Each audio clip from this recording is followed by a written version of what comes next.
Virgo Ascendant, Virgo Rising. This is your April eclipse and bonus of your May eclipse reading, because the eclipses work, they come in pairs. So you have eclipse at one time, and then 15 days later, you're going to have another eclipse. So the April 30th eclipse is in Taurus, 10 degrees. For you, Virgo, this is going to be in your 9th house of what you believe in. Extended education, so college, or going to conferences, any extended education beyond high school. So it's additional learning, but it's also the house of spirituality and religion. So it's a new moon eclipse. So it's Taurus energy, which means you may be taking on a new role. Maybe you'll be a spiritual leader. Maybe you'll be gaining a spiritual leader, like a guru in your life. 9th house is the mind of God energy. It's, because it's Jupiter, this religious vibe to it.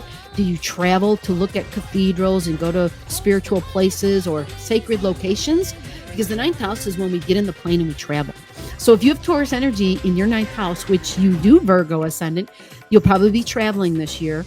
And with an eclipse there, look for that 10 degrees mark, because you have something new that's coming in. It's a new value that you have. You value something or somebody, and it's new. It's the North Node, which is all about your future. And it's based on your new values, right? After you've been through this pandemic like the rest of us, it's like, oh my gosh. And so all of a sudden we realize there's things that we once valued, we no longer value. And so having the 9th house with that Taurus energy there, could be foreigners and foreign languages, but definitely wanting to visit those foreign places. What about writing? Or what about podcasting? What about vlogging? Like the 9th house is publishing. And if you got Taurus energy there, there's a good possibility you can make some money there doing that, especially because you have an eclipse there. And even more so if you have something near that 10 degrees. So that would be like 8, 9, 10, 11, 12 degrees. It's also based on your daily routines. So there might be something that you have to change in your daily routines. You might have to make room for the new, because it's not just the 9th house. Whenever we have an eclipse, we have to look at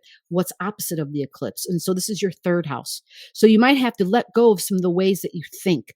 Because you got Scorpio in your 3rd house, meaning fixed ways of thinking about emotions and values, and wounds, emotional wounds from the past, emotional wounds from siblings, right? From neighbors, from schoolmates. There might be some of that going on, because this is your 9th house and your 3rd house. You've got Taurus up there in the 9th, and in your 3rd, you have Scorpio. And so that brings me to the May eclipse. The May eclipse is on the 16th. It's in Scorpio at 25 degrees. If you don't know anything at all about your chart and you want it, it's free. Just comment below and I can get that to you. I love having be able to share good news, because a lunar eclipse is making room for the new. That's your 3rd house, but it's a new form of income. But it's releasing those old forms of income. It's releasing these shared values, but it's based on your neighbors. It's based on things from possibly childhood, but coworkers too. Oh yeah, possibly releasing some coworkers, because that's the 3rd house energy. Scorpio, right? Taurus in your 9th house, the money and the income and the values. Taurus is taste, touch, smells. It's my moolah, and connected to your faith, connected to your philosophy on life. So you can expect for the next 15 months to see a lot happening in these two homes, in these two locations of your life. The way that you talk, the way you communicate, the way that you relate with people, how you think too, right? You have some deep emotions with the past and connected, but you're being asked to release those things. You're being asked to release deep emotional hurts, because that's that Scorpio energy in your 3rd house. And that Taurus energy in your 9th house, this is the location of where we say, do you hear God? So 9th house energy, Taurus energy.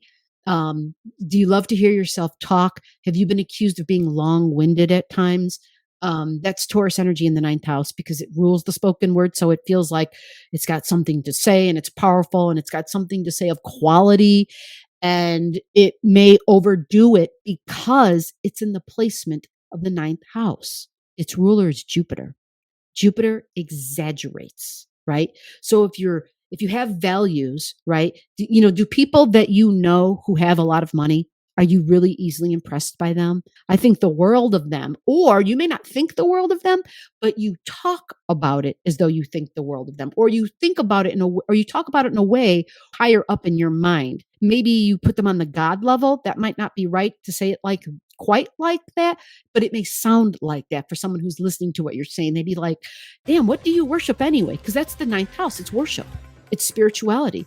So you have a change coming, Virgo, and making room for the new in your life.